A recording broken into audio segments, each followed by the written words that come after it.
Bismillahirrahmanirrahim. Alemlerin Rabbi olan Yüce Allah Celle Celaluhu'ya hamdolsun. Peygamberimiz Hz. Muhammed sallallahu aleyhi ve selleme, al ve ashabına salat ve selam olsun. Bir gece kendisine bazı ayetlerimizi gösterelim diye kulunu Muhammed'i Mescid-i Haram'dan çevresini mübarek kıldığımız Mescid-i Aksa'ya götüren Allah noksan sıfatlardan münezzehtir. O gerçekten her şeyi işitmekte ve görmektedir. Mescid-i Aksa ve Kudüs kutsiyetini bizzat Kur'an'ın ayetlerinden ve Peygamber Efendimiz sallallahu aleyhi ve sellemin hadislerinden almaktadır. Kudüs davası en başta bir inanç meselesidir ve ona bigane kalmak kesinlikle iman ve itikadın zafiyetini göstergesidir. Öte yandan Kudüs bir insanlık meselesidir.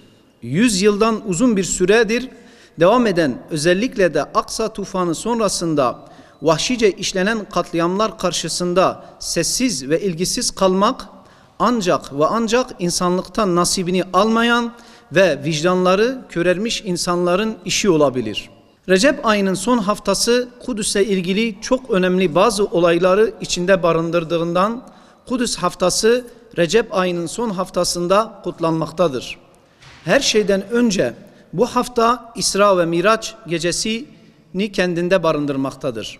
Bu gecede Peygamber Efendimiz Yüce Allah'ın emriyle önce Kudüs'e, Mescid-i Aksa'ya gitmiş, sonra da semaya yükselmiştir.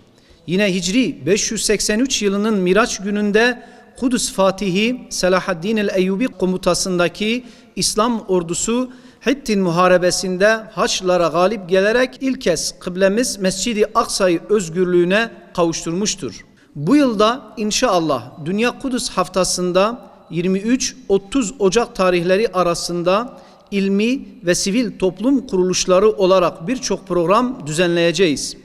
Kudüs davasına hizmet edecek faaliyetleri hayata geçireceğiz.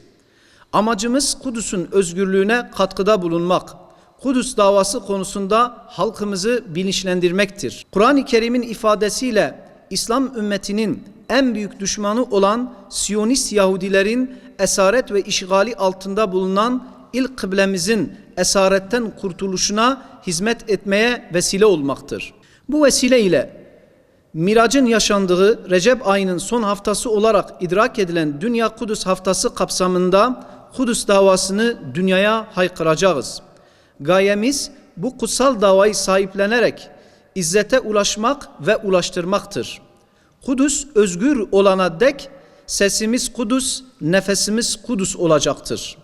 İzzet ve değer sahibi olmak isteyen tüm halkımızı da maddi destek boykutla safını belli etmeye, Mirac'ın mekanı olan Kudüs ile yücelmeye, 26 Ocak Pazar akşamı idrak edilecek olan Miraç gecesini camilerde ihya etmeye davet ediyoruz.